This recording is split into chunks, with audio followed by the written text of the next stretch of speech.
Bring back a mid-level band from Palm Desert, California. Their anticipated album, Multiverse, would be completed and released August 2017. But before a record release show could be announced, the band would be left without a drummer. As cool as it was to complete that record, it was exactly not as cool to not have people to play the fucking songs so we could do it live. We were pretty nervous, honestly, or at least I was. Trying to find a drummer down there that does what, can do what we're wanting to do is really difficult. Like most of the drummers that are that good are already doing a bunch of other stuff and making money, and we don't have no money to offer them. So it was pretty frustrating because we put a lot of work into getting that album completed. And then we finally got there, and it's like, oh, now what do we do? But like at the time, I didn't think that Brain Mat was over. I just wasn't sure what the hell we were gonna do. I felt like me and Brad were still gonna continue on and do something. We just needed to find who it was we were gonna do it with, The future wasn't looking real bright, tell you that. So then our band broke up.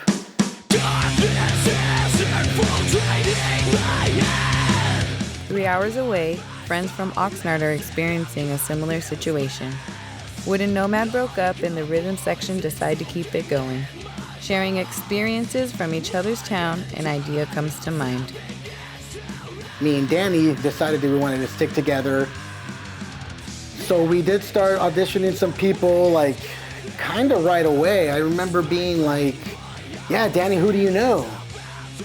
A couple of people that we jammed with were total shredders, had equipment, were reliable, they'd show up, but we just didn't fit together musically, and it just didn't seem like it was happening. That's basically when the conversation started.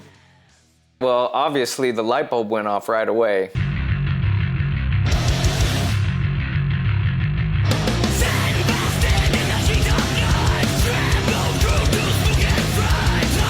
So I'm calling them back, telling them, dang, our band broke up, man. It's not looking good. They were breaking up as well as our band was falling out. I'd call Brad and be like, telling him all this stuff. He's like, dude, why don't we just get together and just make it happen? And we definitely needed a drummer. And technically, like, Danny is available. He lives 4 hours away, but hey, that'd be amazing. And then we had Angel too. Like, oh shit, 2-for-1 special. The bass player we had actually was a guitar player, so we figured we could move him over to guitar and he'd be even bigger and fuller. We figured he'd be killer.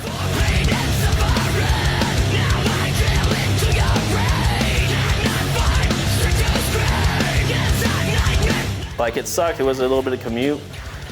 But I wasn't really worried about that being that much of an issue, Because, you can live right down the street from someone who doesn't really give a shit. Or you could live 4 hours away from someone who totally gives a shit, and it's still way easier. I knew I'd be down. Hell, we're talking about insane drummer, insane bass player. They're both killer dudes. When it came time, we're like, okay, well, here's the album. Me and Danny got copies of the CD. I definitely haven't had as much experience just practicing to recordings and being in a long distance band that way, so I didn't know how difficult it was going to be. You will learn a song as best you can over the stereo, but it's the best when you're together. And these guys are pros, man. And Danny's just got such perfect timing, plays the songs the way we recorded them. It actually worked out really well, really efficiently. I could just be up front and do my fucking thing and not even fucking worry about it because I know that it's just solid as fuck. It gets real comfortable real quick and easy, I'll tell you that. I definitely thought we had a future together as a band.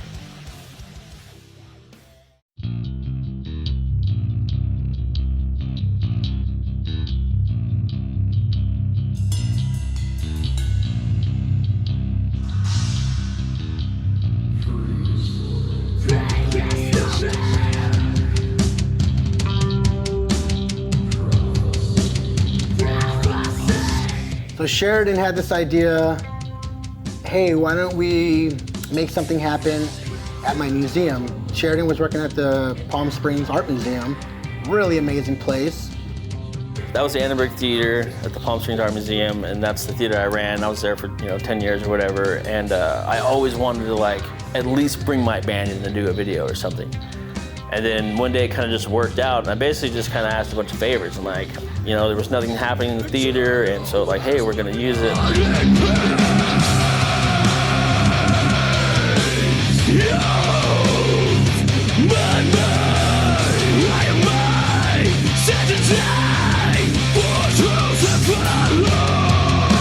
Basically pulled strings and had friends do a bunch of favors, so it didn't cost us hardly anything to get it together. But the kicker was, because it was during work day hours at the museum, we literally couldn't play live. My first memory would be, we're set up on this killer freaking stage in this killer freaking place that would sound killer, but the museum's open so we can't play. Like, we can't turn it up and rock. It was kind of funny, like being there singing, but then on radio, like, hey this, hey do that, all right, let's take this from the top, and then like trying to keep it quiet because I'm at work and not supposed to be doing what we're doing, I had my bass on 1, I could barely just hear it, and then Danny's just all super loud, like all you hear is drums, and we're like hoping that we're all playing the same parts, so we can sync the video later. Obviously the most official, real video I had made to that time, and we spent all day working on it, and that's cool. It was a cool experience.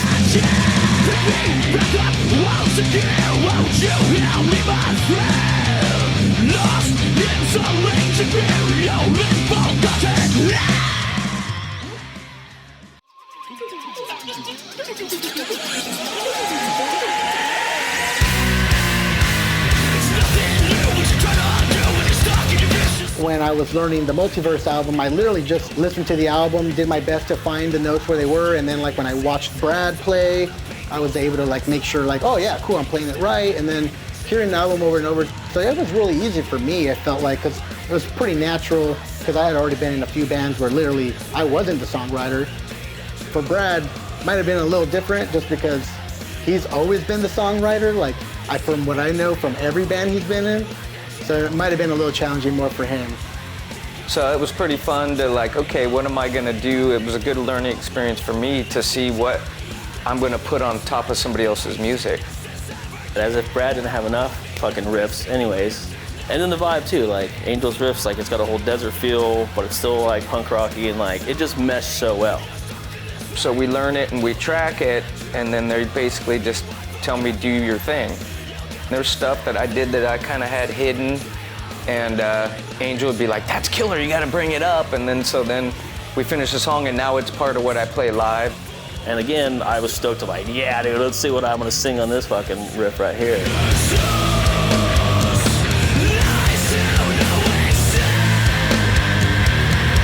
The song that stuck out the most when we were tracking was King of Betrayal. Me and Danny had already rehearsed it months in advance. Angel said, could you play something that makes me go like,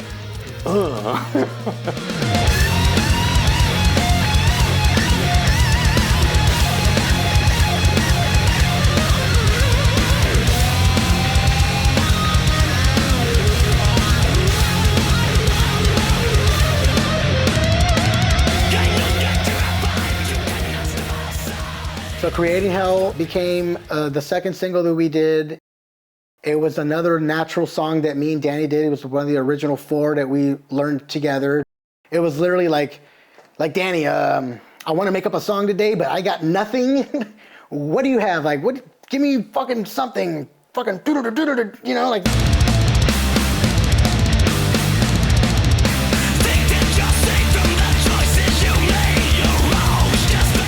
Angel asked me, well, what do you feel like playing? Have you been listening to anything, or you have any ideas? And like, I just love big crashes and snares on the downbeat and double bass. He immediately came up with a riff, and then we came up with another section and another section, and kind of naturally came with me. I just kind of like went with it, and then all of a sudden, like bam, like we had this really amazing song ready to go. When the guys did their parts, I was like, whoa. I think I was ranting off about some religious bitch at the store, and it just like sparked that interest for me. Sheridan always blew me away whenever he wrote his parts. I hear the song and like, fucking, how does that make me feel? I come up with a name and then I just go from there. And it's just, like I said, the words just kind of create themselves. Danny hits me up at work. He's like, he walks up all excited. He's like, hey dude, like, I'm getting contacted by all the guys that are doing the new Nardcore compilation. 14-year-old me was fucking stoked. We finalized 3 songs. We did King of Betrayal, Creating Hell, and we also had Battle Fiend.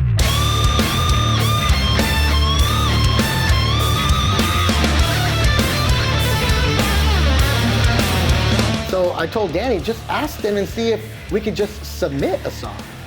Maybe we can just give them the song that's ready. I mean, it's already mixed and mastered, just take it.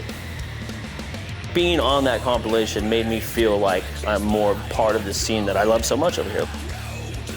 They put on a vinyl record and then they put out a digital portion along with all the digital stuff. So if you went to Apple Music, Spotify, whatever, the whole album's there. It's like 40 plus songs.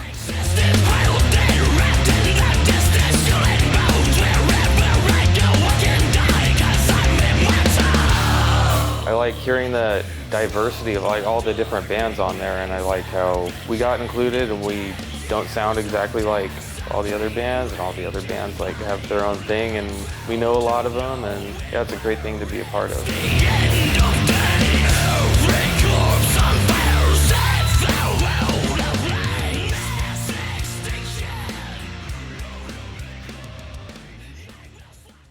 We had one show in March, and then we had another show in April and in May. So we were like, okay, cool. We got some stuff lined up.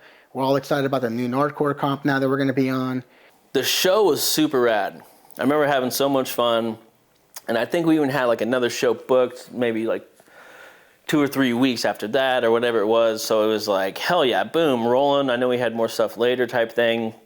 And then that was literally the weekend right before the lockdown. It was like, I went to work on Monday and they told us to pack our shit up and go home because we had to work from home.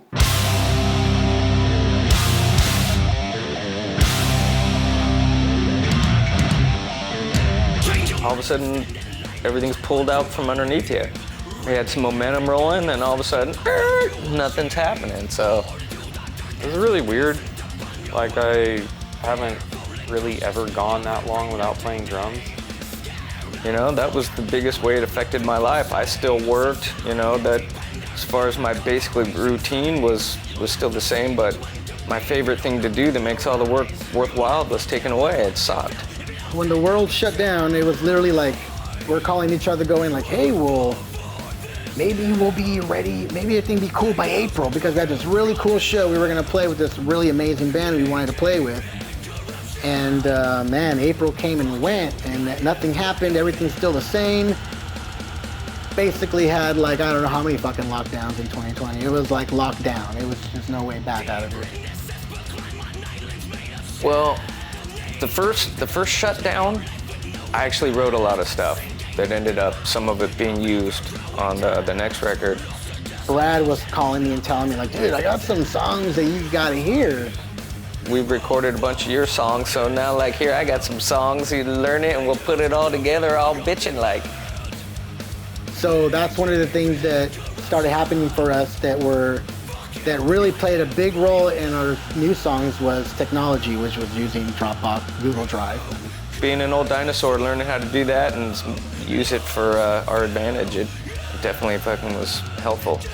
Now I can send you a song and I can like play the song in front of you. I can like, here you go, this is how it goes, and you can see what I'm doing.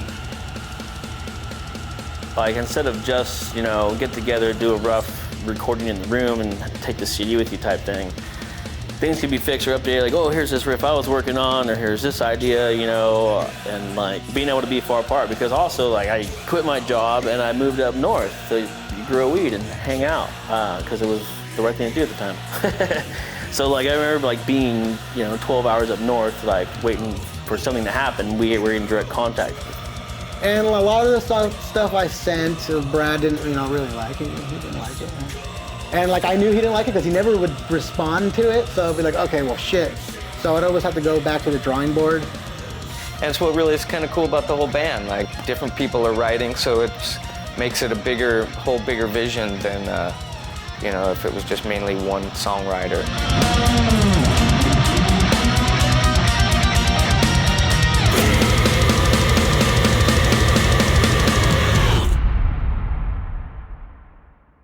We were in the rehearsal room at Dead End Studios, and we're sitting around the couch, and Brad starts telling me, like, hey, you know, our executive producer is telling me that, you know, for a certain amount of money, we can have our songs mixed and mastered by the pros. Like, we literally just have to give it to them, pay the fee, and then walk away. It's like set it and forget it type deal.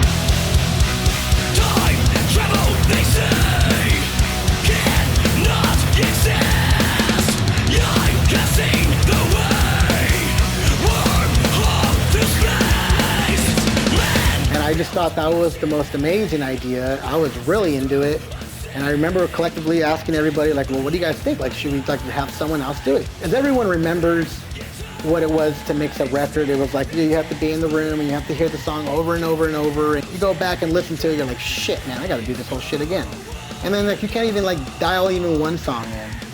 So we decided to do what he thought was best, and I think we're all pretty happy with the product. Brad does amazing work, and Brad's all over it. He's a goddamn wizard, right? But also, there's that thing where you have to do the work or you have to be the artist. You know, like, so you can sit there and finger fuck something to death, but I think it's pretty cool. We sent the dude one of our songs and just see how he felt about it, how he heard it without a bunch of notes, just like, here's our song, what would you do to it, right? We were just screwed, now it's all come true. There's certain levels I want to hear things that wasn't exactly, so it's different, you know. Different letting go, because at that point, mostly everything I had recorded at that time, you know, for the most part, I have final say because I'm the last person that touches it. So I hope, you know, that was also some stress off Brad's back and stuff too, you know. I mean, we already recorded, we got to that point to where now it's like, let someone who has a lot of experience in a lot of different bands and see what they think of our music, you know, like an outside ear, but even an outside work, like. So I thought that was pretty rad. Like, I was super stoked on it.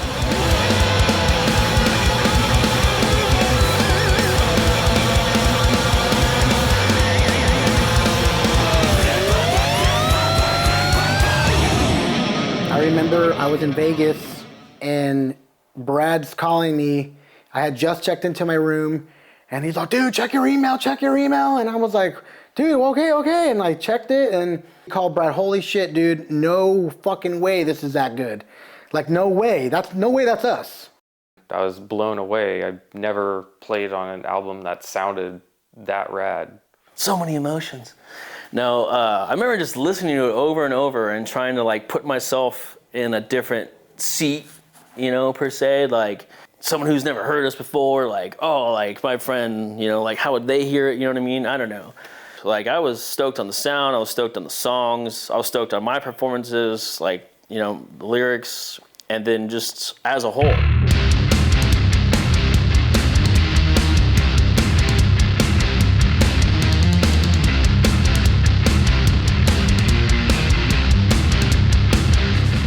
Everybody's super stoked.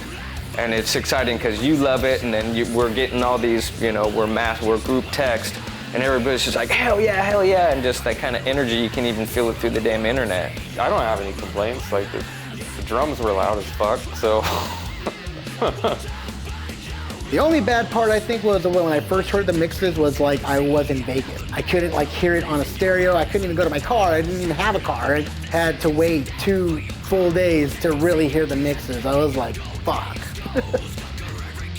So now we have this amazing mixed and mastered album. I literally had asked Sheridan, what are we gonna fucking call this thing? And he's just on the couch, just chilling. And he's like, hey dude, what if we call it Communal Psychosis? And everyone's like, what the fuck is that? That came from his multi-dimensional mind. So you have to ask him exactly which dimension it came from. I don't know if that's an actual term or not, I don't know. But it was, you know, going through the last fucking 2 years or everything being shut down, you know? So it was like also a weird time to kind of be optimistic and artistic and like keep a positive, you know, mental attitude about shit when everything's so kind of weird. So it was like everyone had their own, and not like as a band, but I just mean in general, like everyone had their own kind of little psychosis, but it was all together. It was like this whole community had like their own little psychosis of this fucking weird, you know, COVID lockdown, all the shit that we're experiencing. Everyone's life kind of just turned on its side, and like they all have the same psychosis, but they're all individuals. So it's sort of wrapped up with a pretty little bow on it, as if, you know, a super low-key concept album, but not that that was the intention or anything. So we had completed the record. It was pretty much November. I thought the thing to do is like, let's make a music video. And I knew that I had a dear friend of mine that was going to be able to help us out.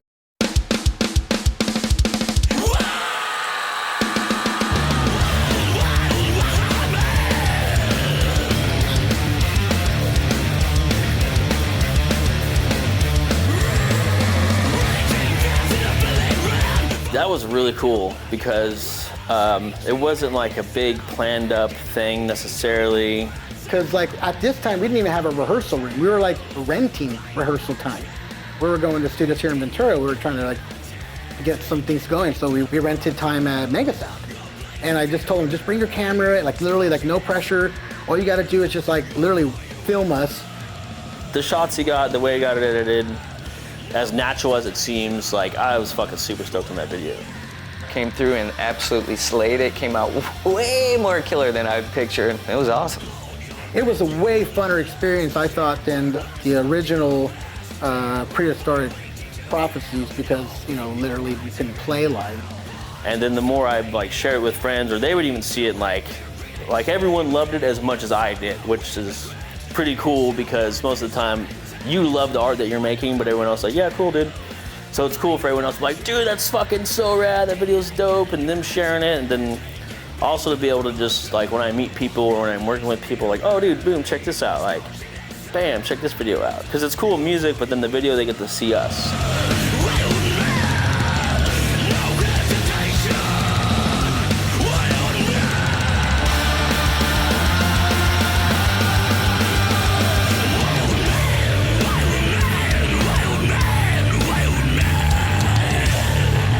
We were like, okay, when are we gonna release the music video now? So Sheridan came up with the idea, well, shit, it's in a couple of days, it's gonna be February 22nd, 2022. And we were like, why don't we release it at 2 p.m.? 2 o'clock, it's released literally within minutes. Dude, my phone's blowing up. I heard a lot of nice stick flip, Danny. Hell yeah, my phone's blowing up from people that I don't even know how they found out about it. Everybody loved it. Everyone I've talked to, you know, they think it's so fucking rad. They're kind of blown away. I think they kind of had a new respect for us, or maybe they just didn't care enough to like really get into our stuff. So I think the video really captures that really well. And it's cool. It's something, you know, you're at work and people don't really know exactly what you do besides work, and you show them that, and they're like, oh shit, you're the real deal.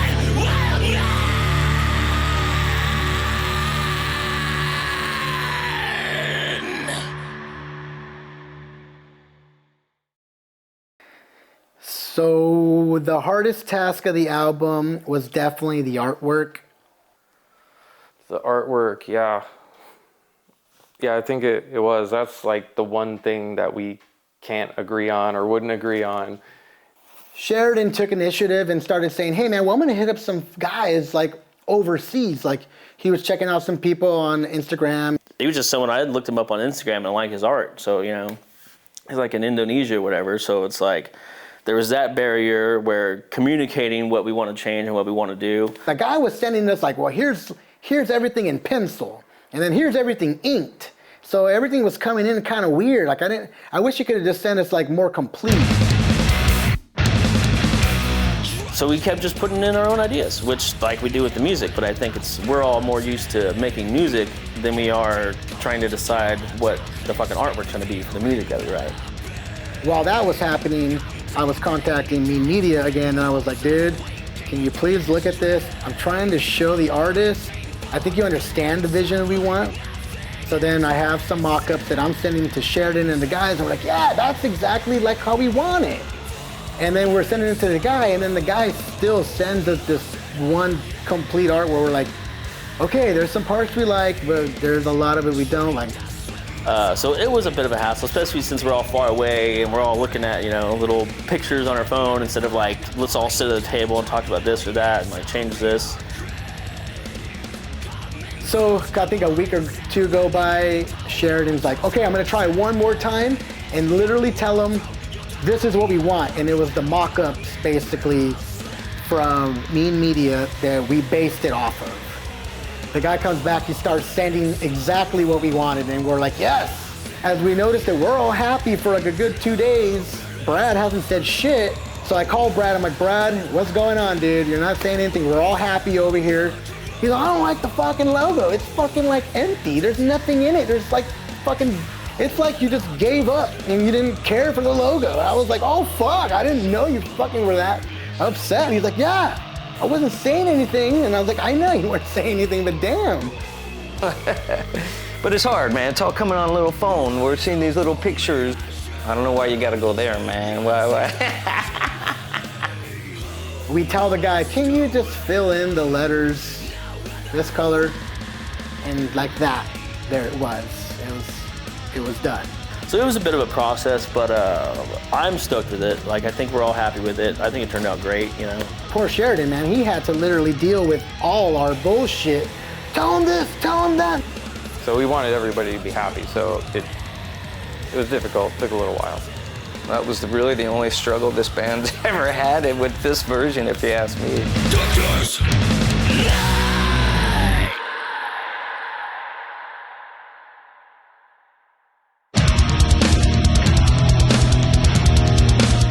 So finally, we released the album, and it was April 8th, and I was like, wow, the album is out on a Friday. We were playing a show on Saturday, which was our record release show. We had t-shirts, we had cassettes, we had stickers, and we had the record in our hands. It felt really good because I was super stoked in the songs, and it's like, fucking, I can't wait for these motherfuckers to hear these songs live, bro. Every single song is literally from the new record. We didn't play any multiverse songs, which was basically all we did for the last couple years when we were playing live. I mean, we were just supporting the multiverse album. That was like that was their album. And now this was like all of our baby together. The proudest moment, I'm just picturing listening to the album for the first time in my car and just hearing like how big and pro and awesome everything sounds. Just the whole songs, the variety of songs, how killer it sounds, the mix being so much more pro than I would have ever imagined. The whole overall picture, the cover, I mean, it all came out killer. Now people are watching us play live, and they're like, hey, I fucking know that song. So, I mean, there for a while, it's what they're shoving down our throats. You never know if we're gonna get to, if they're gonna control us forever or what, It was future of this kind of what we do, playing little bars and, stuff like that was definitely in doubt.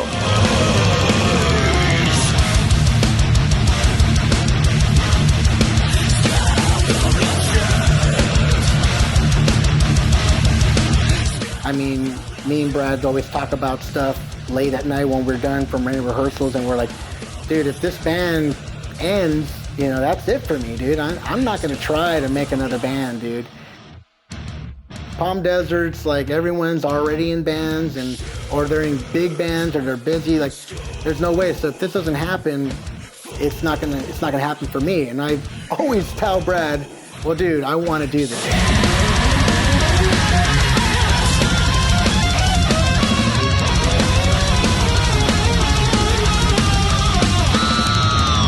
I think we've really fucking got a good gust of wind in our sails, and I think we're gonna keep fucking moving forward and do some badass shit. So I'm just fucking looking forward to where we're going.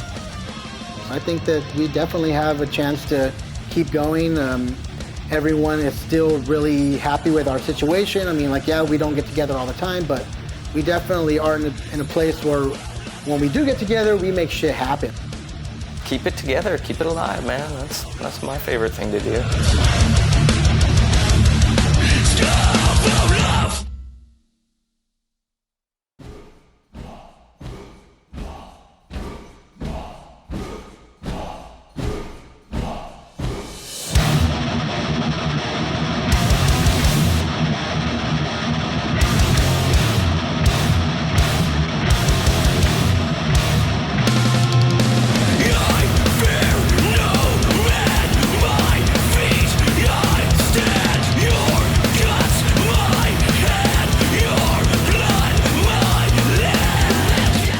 So if I was going to give advice to a new band or any bands, I would just tell them, stick to your instrument, keep writing songs, and play with people that you really like, because that's the only way you're going to be able to get your songs out there.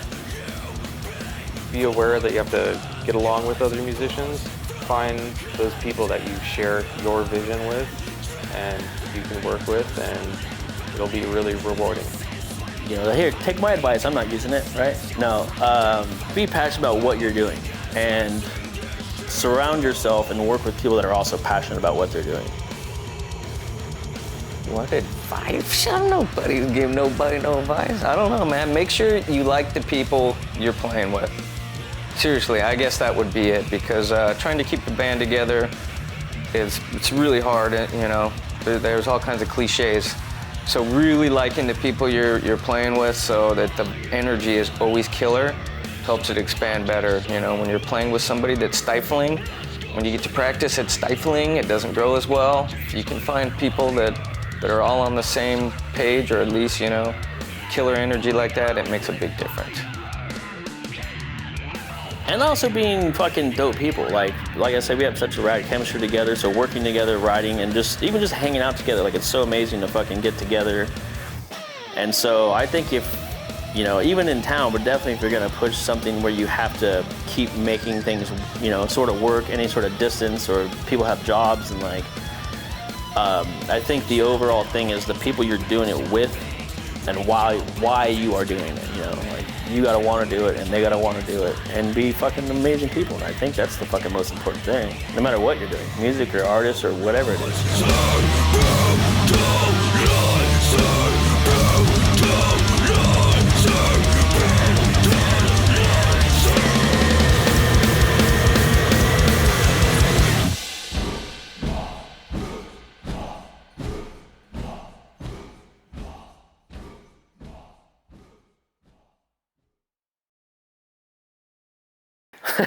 Where did the fucking hat come from? Oh, it came from a fucking black hole, bro. One time I did so much acid that it just showed up one day.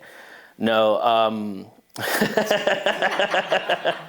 was like, whoa, this thing's crazy, bro. Where'd it come from? There's like a portal inside, actually. I don't know if you could see it from there. No, it's just an old school hat, and like, I'd worn top hats growing up and shit. And then it was the first band I started singing for, WFBK, Whiz and Fire, Butcher Crepit with Brad.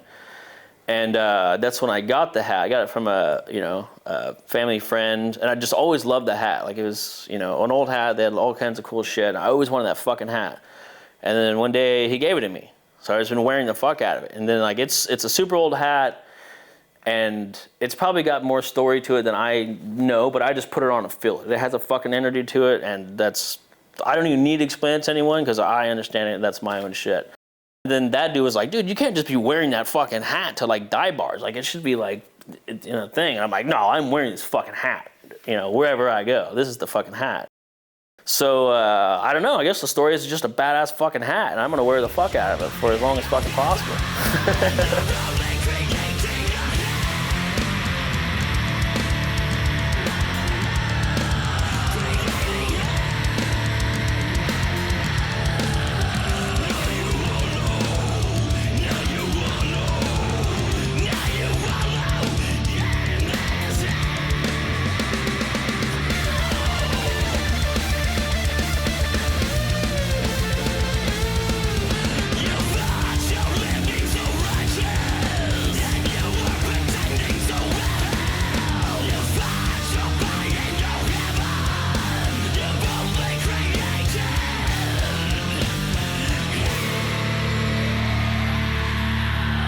Despicable, cunt-sucking motherfucker!